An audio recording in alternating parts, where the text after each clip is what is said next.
Je suis Dorit Naon, j'écris les posts LinkedIn des chefs d'entreprise, je forme leurs équipes à LinkedIn, je suis autrice et chroniqueuse télé.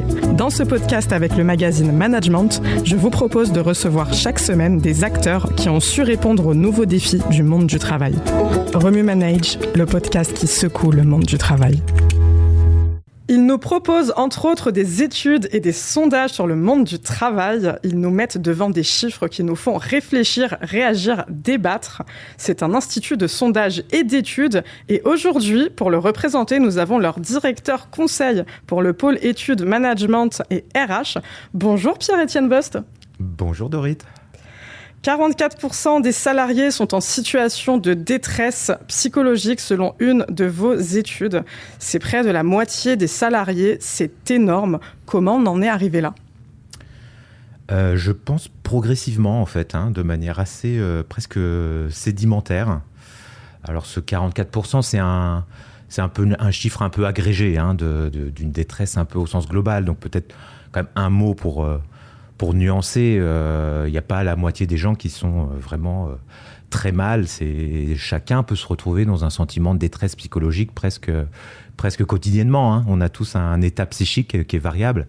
Et là, effectivement, c'est une donnée instantanée, globale sur la population qui dit qu'effectivement, 44% peuvent se sentir en détresse psychologique. Donc, c'est quand même alarmant. Et c'est vrai que c'est alarmant d'autant plus qu'il y a des sous-populations qui sont particulièrement à risque. Je pense aux plus jeunes. Je pense aux femmes, je pense aux managers de proximité qui sont vraiment, j'aime à dire qu'ils ont charge d'âme au quotidien sur le lieu de travail. Et ça, effectivement, c'est quelque chose ce sont des chiffres qui ont été amplifiés pendant la période de la crise sanitaire du Covid, ça c'est très clair, mais qui en même temps étaient déjà là. Reste, alors que la crise sanitaire s'est tempérée, même si on reparle un peu de Covid en ce moment, voilà, il y a une sorte de nouvelle normalisation et ces chiffres se maintiennent à assez haut niveau. Et je pense que ça parle de la vie en général qui n'est pas forcément facile. On est dans une époque un peu de polycrise, un peu dans tous les sens, des choses même très existentielles sur le climat et puis sur plus économiquement, sur l'inflation, politiquement, avec de la guerre qui revient en Europe. Donc un climat quand même un peu anxiogène globalement. Et puis une société où il y a toujours ces enjeux de développement de soi, de presque ce diktat de l'épanouissement personnel, y compris au travail, qui fait que tout ça, c'est fatigant. Et qu'au travail en particulier, c'est pas évident de pouvoir, on parle beaucoup de sens au travail, mais tout simplement de pouvoir exercer un travail de qualité où on se sent efficace, en maîtrise, avec une certaine autonomie. Et donc tout ça contribue à favoriser un peu ce climat d'une certaine détresse psychique et mentale. C'est un chiffre qui est très coup de poing quand même. Moi, quand je le partage autour de moi, j'en parle beaucoup. On me dit, mais attends, la moitié des salariés sont en détresse psychologique. Comment c'est possible ? Alors justement, moi, je te pose cette question. Comment c'est possible ? Ça se traduit comment ? Parce qu'on entend 44% de salariés en situation de détresse psychologique. Le chiffre est fort, les termes sont forts, même, je dirais, violents. Comment on l'explique réellement sur le terrain ? Ça se traduit comment, cette détresse ? Alors, je reviens quand même sur cette nuance, c'est-à-dire qu'on n'a pas 44% des gens en permanence qui sont très mal. Je peux, par moment, ce que j'évoquais, cette variation de l'état psychique. Mais en revanche, effectivement, comment ça se traduit au travail ? Ça se traduit par un certain nombre de crispation, de fatigue, vraiment de fatigue durable, et qui de plus en plus souvent, et les chiffres, l'évolution des chiffres, l'amplification des chiffres est un peu parallèle du réel épuisement.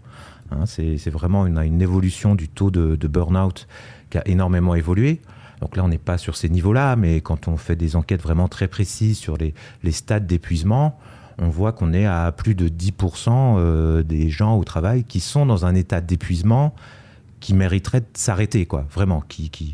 Et ce qui est terrible, c'est qu'en fait, il y a souvent, de manière concomitante à cet état de détresse, il y a souvent une forme de non-conscience, voire de déni, en fait. Il y a une grande part de ces 10% de gens objectivement en burn-out quand on regarde les symptômes cognitifs, affectifs, émotionnels,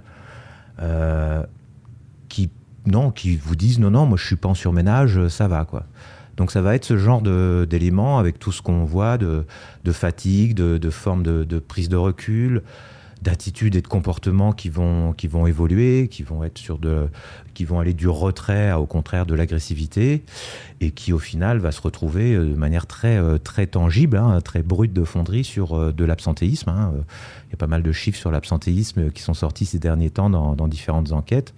On voit que là aussi, on n'est pas très loin d'un travailleur sur 2 qui, sur l'année dernière, a été absent. Là, on est sur des chiffres qui montrent en flèche. Donc, c'est tout ce genre de symptômes qui se manifestent. Alors, j'imagine que vous rencontrez les RH, les DRH, les chefs d'entreprise pour vos études sur la qualité de vie au travail. Ça vous permet d'avoir un point de vue global. Qu'est-ce qu'ils vous disent ? Est-ce qu'ils sont conscients de la nécessité de fidéliser leurs équipes ou bien ils sont passifs ?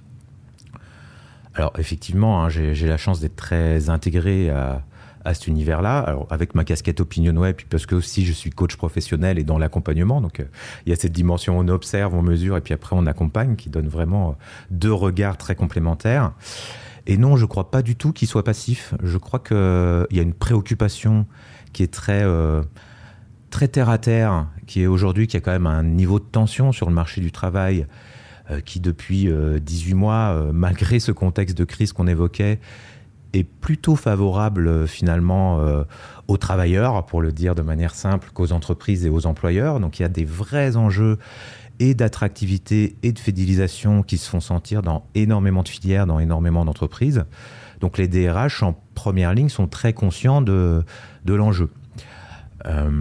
Ceci étant dit, il y a être conscience d'une problématique et savoir quoi en faire, savoir comment le prendre. Et là, c'est moins évident, et c'est là où le gros écueil, justement, c'est de basculer sur des choses qui pourraient être des recettes un peu faciles, des recettes de rajouter du process pour l'attractivité, de faire un peu de la marque employeur qui peut être très profonde et très pertinente, mais qui parfois peut être un peu du washing ou de l'habillement de la mariée un peu excessif, ou pour la rétention, la fidélisation des politiques de qualité de vie au travail ou de QVCT, qui finalement basculent dans encore un autre processus de gestion sans adresser réellement les fondamentaux qui sont ceux de la réelle qualité du travail pour produire de l'engagement. Donc finalement, tu sens qu'il y a une envie de leur part de bien faire. Peut-être qu'il manque de moyens, il manque d'outils.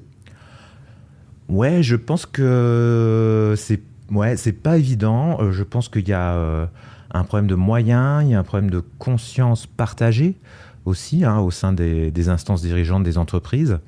Là, il faut reconnaître quand même que la crise sanitaire a fait avancer plutôt la cause de ces enjeux de la dimension relationnelle du travail, de l'engagement, de la santé travail, de cette dimension psychique aussi qui était complètement inexistante auparavant, parce que tout le monde a vu que ça posait question. Mais on est encore dans une phase un peu d'apprentissage. On commence à avoir avancé sur la conscientisation. Maintenant, c'est pas forcément évident de savoir quoi faire. Et je pense que c'est pas tellement une question d'outils, c'est vraiment une question très profonde, et justement c'est un peu ambitieux, d'organisation du travail.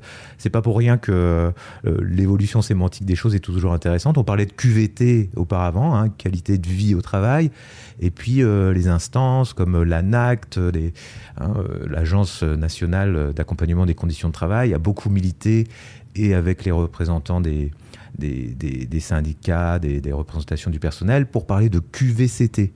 Alors ça peut paraître anecdotique, mais QVCT, ça veut dire qualité de vie et des conditions de travail. Et ça, c'est vraiment l'indice de justement, c'est pas un petit process de QVT qu'il faut rajouter, c'est vraiment questionner les conditions de travail, et moi je dirais même l'organisation du travail en fait, pour réussir à aligner cet enjeu de performance qu'a toute organisation de travail, et ses besoins et ses aspirations des acteurs et des collaborateurs au premier chef. Surtout si on parle de la génération Z, ces jeunes qui sont nés entre 95 et 2010, ils sont à fond justement dans tout ce qui est impact social, le why et la fameuse qualité de vie au travail. Donc c'est quelque chose qui va faire que s'accentuer avec le temps, justement cette fameuse quête de sens. Je vais te faire réagir à une étude Mercer. 37% des employés quittaient leur entreprise en raison d'un manque de reconnaissance.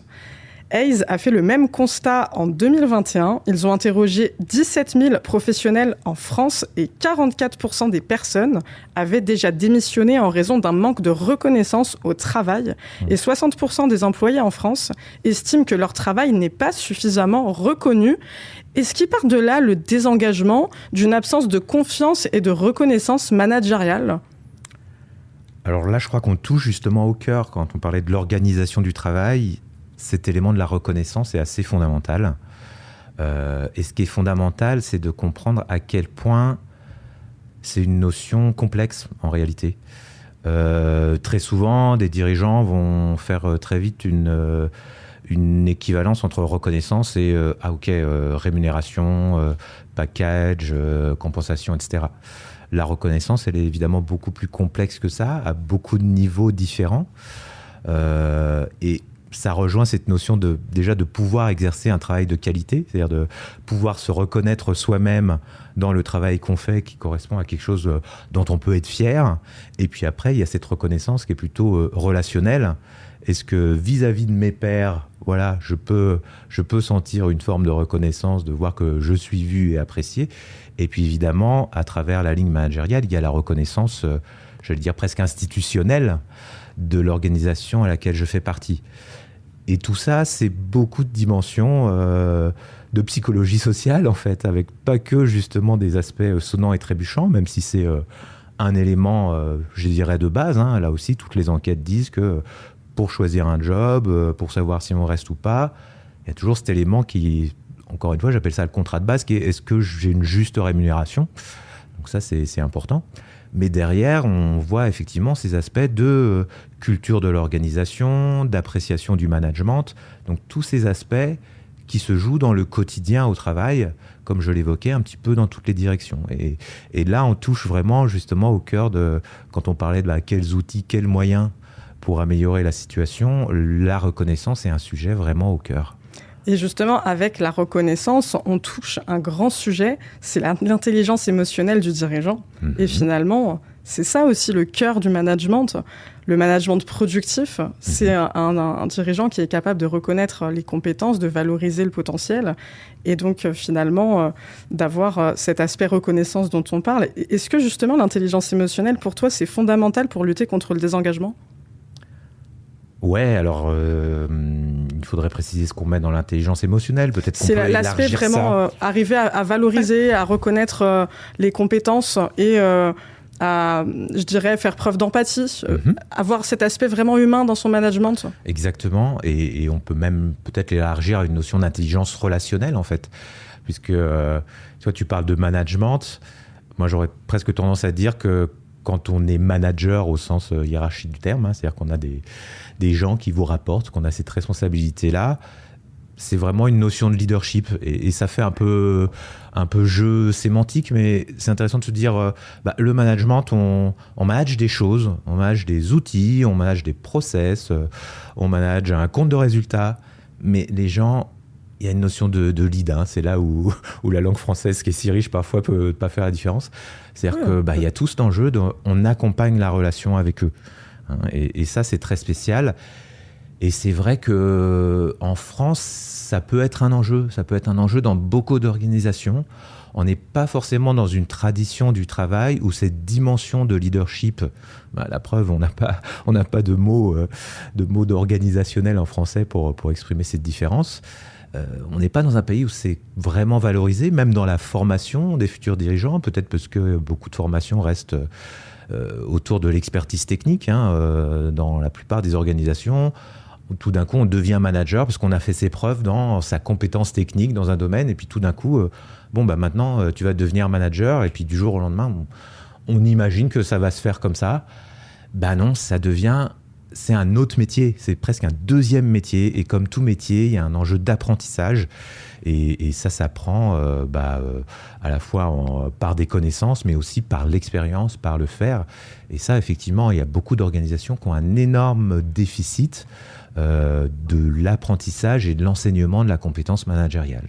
Tu m'enlèves les mots de la bouche. On ne s'improvise pas manager, on se forme. Ça demande des compétences et principalement des compétences humaines parce qu'il y a, tu le sais, une responsabilité énorme à gérer un capital humain. Exactement. On va continuer ensemble, Pierre-Étienne, sur un chiffre. 48% des salariés des générations X ont quitté un emploi qui ne répondait pas à leurs attentes. Et 73% pour la génération Z, selon un rapport Thrive Map. Les salariés n'ont plus peur du changement. Au contraire, 72% des jeunes de la génération Z ne sont pas prêts à recevoir des ordres et veulent créer une entreprise, selon l'étude HR Maps. On parle de désengagement ou de courage ou alors d'envie de liberté. Éclaire-nous. Alors peut-être un détour sur cette notion de désengagement, et notamment pour les générations Z. Nous, on a des études, notamment une étude publiée qu'on peut trouver sur le site de l'Observatoire prospectif du commerce, notamment dédié aux générations Z. Et on est vraiment dans cette problématique de comment comprendre leur nouveau rapport au travail, leurs attentes, etc. pour une branche qui a plutôt du mal à recruter et qui a plutôt du potentiel d'emploi aujourd'hui. Et ce qu'on peut constater quand on regarde les notions d'engagement par génération, par sous-population, c'est que les jeunes et les générations Z sont plutôt très engagés au travail. Et ils sont plutôt même significativement plus engagés que la moyenne des actifs. Et en fait, c'est presque comme si justement il y avait un tel capital d'engagement d'y aller qu'il ne faut pas le décevoir et qu'il faut en faire quelque chose et que dans bien des organisations, malheureusement, il y a eu une usure de ça. Parce que c'est vrai aussi, il faut le reconnaître, que cet engagement, il vient aussi avec une vision du travail et des attentes par rapport au travail qui sont assez renouvelées par rapport à certaines des générations précédentes et où le maître mot sera peut-être plutôt flexibilité et équilibre. Peut-être même flexibilité au service de l'équilibre, où effectivement, le travail, c'est toujours très important, comme pour tous les Français, mais c'est très important au même titre où, en ayant besoin d'être articulé à d'autres valeurs, d'autres enjeux, la famille, les amis, une forme d'épanouissement dans sa vie personnelle. Et effectivement, ce qui est différent, c'est que les plus jeunes sont prêts à avoir des exigences nouvelles. C'est là que le mot flexibilité arrive. Avec une capacité effectivement à pouvoir, alors cette fois ça va être le mot de désengagement, mais au sens quitter une entreprise qui ne correspond pas, qui ne permet pas justement cette attente d'épanouissement, mais tout en étant tout aussi engagés et sérieux et impliqués dans le travail quand ils y sont. Et ça, c'est aussi un grand défi en fait pour un employeur et pour des managers de proximité de répondre à ça. C'est un grand défi parce que déjà, faut le percevoir, faut le comprendre, et puis il faut avoir les moyens d'y répondre.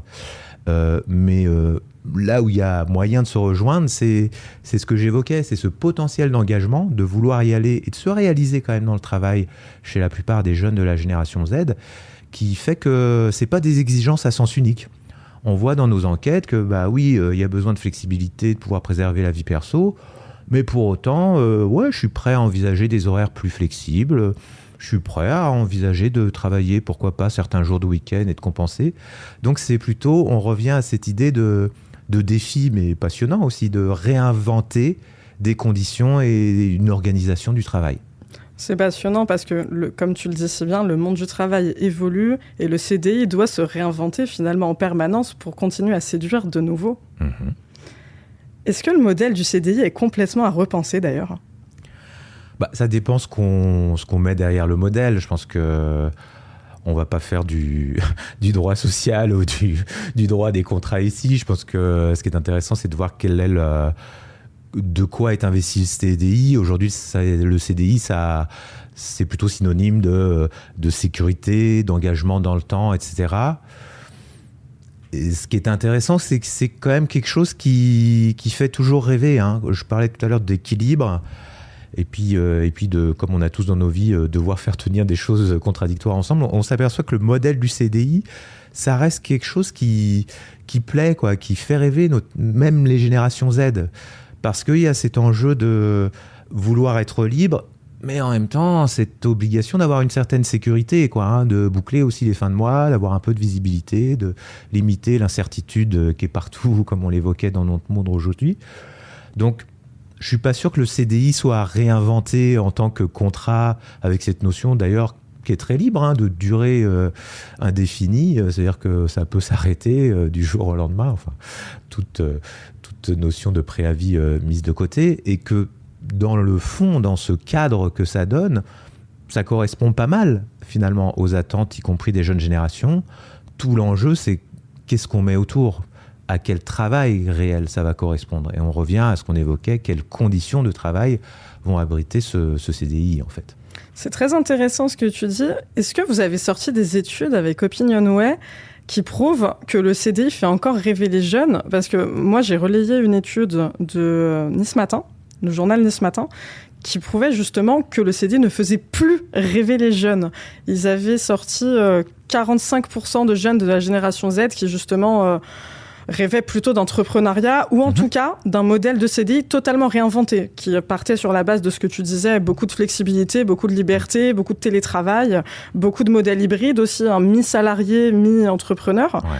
Alors, sur quelle base aujourd'hui tu nous dis, par exemple, que le CDI fait toujours rêver les jeunes? Est-ce que c'est des choses que tu as pu constater, que tu as pu entendre pendant des études d'OpinionWay? Ouais, tout à fait. Y compris, j'en reparle parce qu'elle est disponible, hein, donc c'est intéressant d'aller la regarder. Cette étude d'Observatoire des générations Z pour l'Observatoire prospectif du commerce, qui avait entre autres intérêt d'être une étude à double dimension, quantitative, pour mettre du chiffre, voir un peu des choses, poser un peu un cadre vraiment chiffré, et puis qualitative, pour aller creuser un petit peu quelles sont les motivations derrière, quelles sont les inhibitions. Et c'est vraiment cet aspect qui est mis en exergue, c'est cette...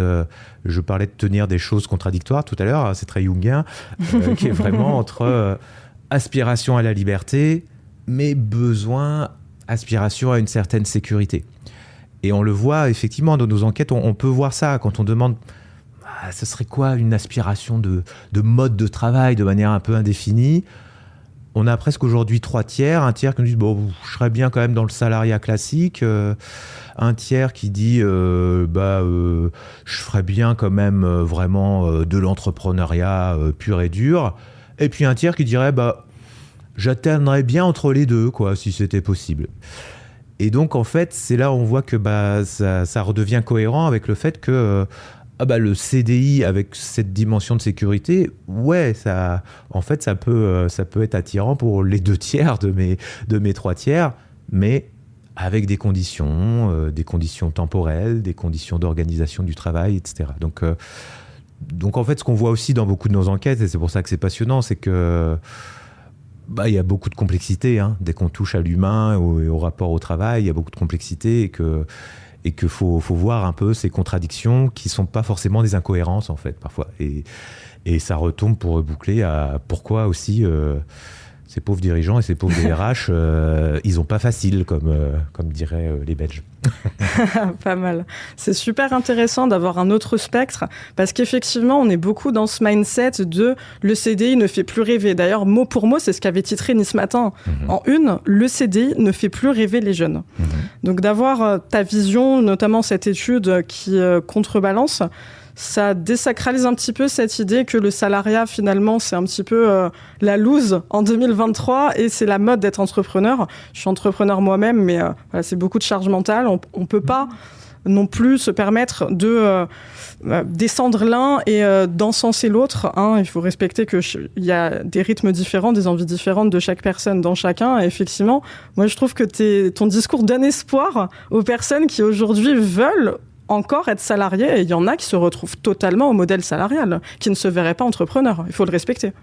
Ouais, tout à fait. Et puis je pense qu'il faut remettre ça dans un contexte qu'on a beaucoup évoqué sur le premier semestre de cette année, c'est que la vie professionnelle est longue, qu'elle est plutôt de plus en plus d'ailleurs. C'est pas amené à s'arranger.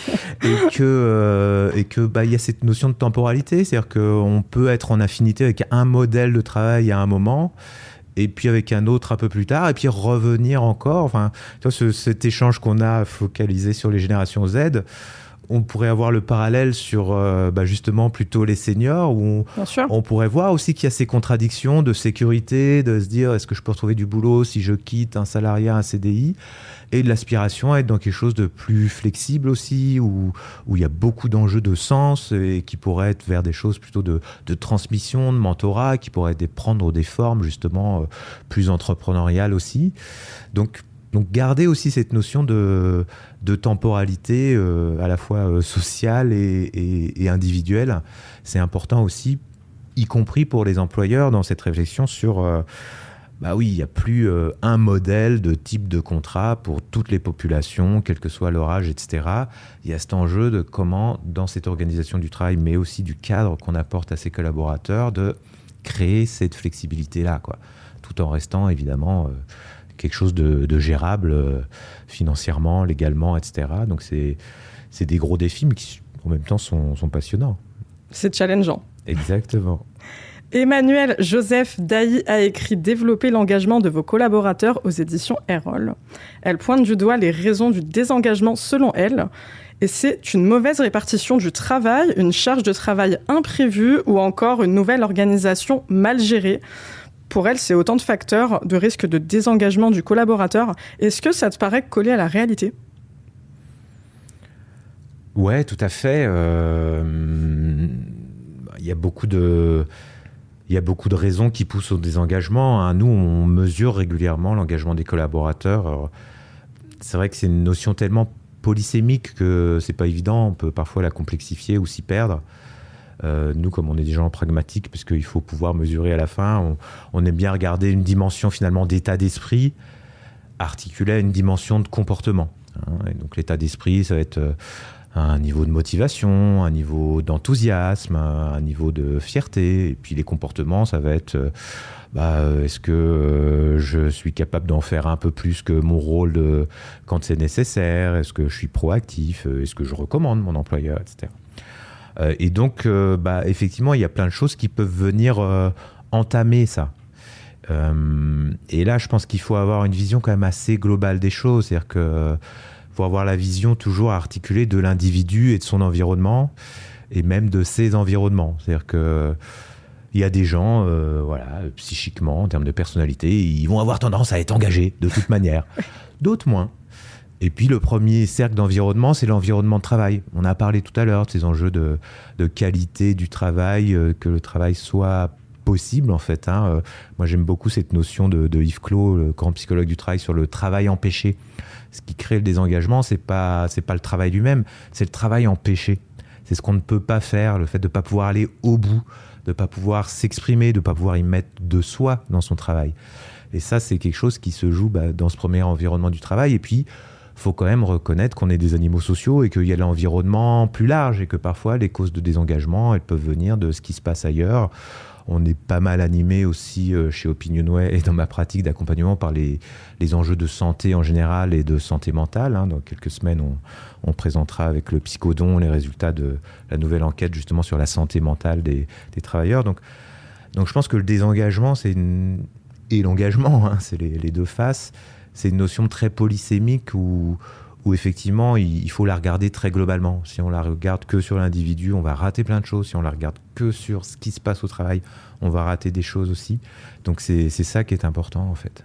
Dézoomer pour sortir de son spectre. Exactement. La culture d'entreprise, maintenant, on va en parler parce que si on parle de désengagement, on doit parler de culture d'entreprise. La culture d'entreprise peut expliquer des écarts de 30% dans les résultats d'une entreprise, selon Generali. Elle a un impact sur l'attractivité de l'entreprise, sur la rétention des talents et sur la cooptation. La négliger, c'est faire perdre du temps et de l'argent à l'entreprise. Pourtant, la culture d'entreprise et la marque employeur sont trop souvent délaissées. Comment tu l'expliques ? Parce que la culture d'entreprise, c'est très vaste en réalité. Ça fait partie de ces notions, on en parle tous facilement, on l'a tous facilement à la bouche, et puis si on nous demande de la définir avec un périmètre, mais qu'est-ce qu'on met dedans, et donc qu'est-ce qui n'est pas dedans, ça devient tout de suite beaucoup plus compliqué en fait.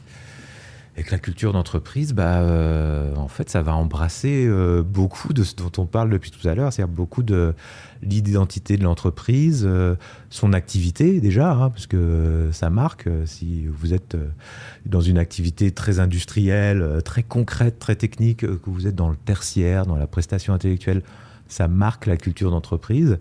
Et puis, il y a toute cette dimension de l'organisation du travail, de l'organisation des relations au travail et de comment on peut y être engagé.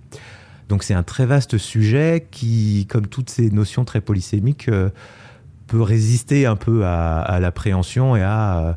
difficile d'avoir une politique de culture d'entreprise. Alors ça, il y a beaucoup effectivement de discours, mais finalement dans le réel, c'est pas si facile.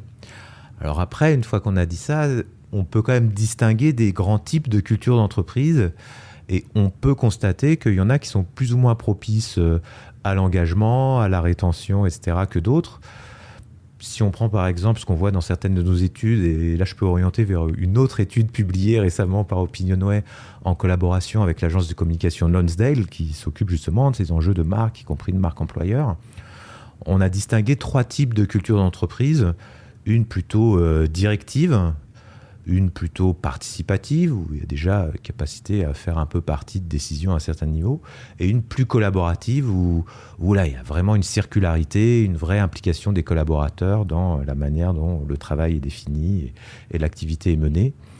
Et on voit que effectivement, même si le modèle plus vertical reste prédominant encore, mais d'une courte tête en France, les 2 autres modèles ont des scores beaucoup plus positifs en termes de satisfaction au travail, en termes de rétention, de fidélisation et d'attractivité.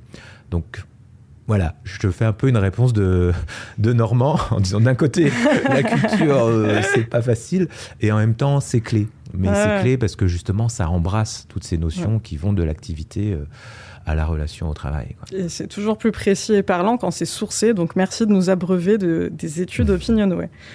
C'est quoi un management qui lutte contre le désengagement selon toi ? J'ai commencé à toucher cette notion-là, alors je pourrais avoir peur que ça paraisse un peu trop philosophique ou naïf, mais ça l'est pas du tout. Moi j'aime beaucoup cette notion de pouvoir exercer un travail de qualité. Là encore, j'en vois, pour ceux qui ont envie de suivre ça, les ouvrages de Yves Clos qui sont très intéressants, sur cette idée que d'une certaine manière, on se retrouve tous autour d'une certaine notion. C'est un peu impalpable, mais quand c'est là, on le reconnaît. Un travail bien fait, soit parce qu'on le reçoit, parce qu'on va le consommer ou l'utiliser, soit parce qu'on l'a réalisé soi-même, parce qu'il y a ce petit sentiment de fierté, de mettre un peu d'accomplissement dedans. Je suppose que quand tu sors un podcast dont tu es bien content, il y a un truc, tu as ce truc de travail de qualité. Et le problème du désengagement, c'est que très souvent, il y a une sorte d'empêchement, ce travail de qualité. Et c'est vraiment cette notion... Il n'y a plus la satisfaction, en fait. Il n'y a plus cette satisfaction, il n'y a plus ce sentiment de pouvoir aller au bout des choses. C'est cette notion de travail empêché de Clos. C'est-à-dire que tu as comme un geste qui s'arrête et bridé, même physiquement, en fait. Tu vois, imagine toujours faire des gestes qui s'arrêtent à moitié. Là, on commence à avoir une vraie usure. Et cette usure à tout niveau, usure physique, usure mentale, et donc désengagement et tous ces symptômes qui peuvent aller jusqu'à l'épuisement. Et c'est là, je parlais un peu d'individu-environnement. Je pense qu'on est sur un enjeu assez sociétal de ça. Je pense que le travail est souvent empêché dans beaucoup de lieux. Et c'est ça le vrai enjeu, c'est ça le vrai défi, je pense, de notre époque au travail. C'est quoi tes projets avec Opinionway ? Raconte-nous tout. Écoute, on a pas mal de projets, aussi bien sur des enjeux, on accompagne les entreprises sur leurs problématiques internes. Donc là, on est vraiment dans de l'accompagnement qui peuvent être des enquêtes internes, justement de QVCT, de prévention des risques psychosociaux, de baromètre social, pour essayer justement de mettre un peu du diagnostic partagé pour les clients, pour qu'eux-mêmes puissent s'emparer de toutes ces notions qu'on a évoquées et améliorer ces conditions et cette organisation du travail. Et puis on a beaucoup aussi de projets d'études externes publiés, donc qui pourront bientôt être consultés par les auditeurs. Tu peux nous donner des sujets déjà? Alors, j'ai évoqué par exemple, le psychodon. Le psychodon qui est peut-être pas encore aussi connu que le téléthon, mais qui est dans le même esprit, qui vise justement à promouvoir les enjeux de santé mentale. Très et important. Notamment de santé mentale au travail. Donc le 10 octobre prochain sera la journée nationale, voire mondiale d'ailleurs, de la santé mentale. Donc notre contribution, ce sera de présenter les résultats de l'enquête Psychodon 2023. Et puis il y a d'autres actualités. On essaye de participer comme ça à des événements pour faire avancer justement le sujet de la perception du travail. Le 18 octobre, il y aura ainsi les assises Sens et Travail qui sont organisées sur toute une matinée où on intervient justement pour démêler un peu ces notions de mythe et de réalité autour du travail. Et puis, il y a tout ce qu'on fait justement pour essayer d'accompagner. Et ça parle beaucoup de ma casquette personnelle, d'être engagé. Je suis cofondateur de All Leaders, qui est un cabinet qui accompagne aussi les organisations dans cette dimension relationnelle du travail. Et là, il y a plein de projets, parce que je pense que c'est un petit peu ce qui ressort de notre échange. Il y a plein de défis, aussi passionnants que challengeants, pour la réinvention permanente du travail aujourd'hui. C'est magnifiquement dit, il y a énormément de projets, de challenges dans le monde du travail et tu es un des acteurs. Merci beaucoup d'y contribuer, merci de nous abreuver de toutes ces études qui nous font réfléchir et réagir sur l'état du monde du travail. Merci d'avoir été avec nous, Pierre-Étienne Bust, prends soin de toi. Merci beaucoup, Laurie. Merci d'avoir écouté ce podcast. Si vous avez aimé, abonnez-vous sur votre plateforme préférée, ajoutez des étoiles, des likes et des commentaires. Rendez-vous la semaine prochaine.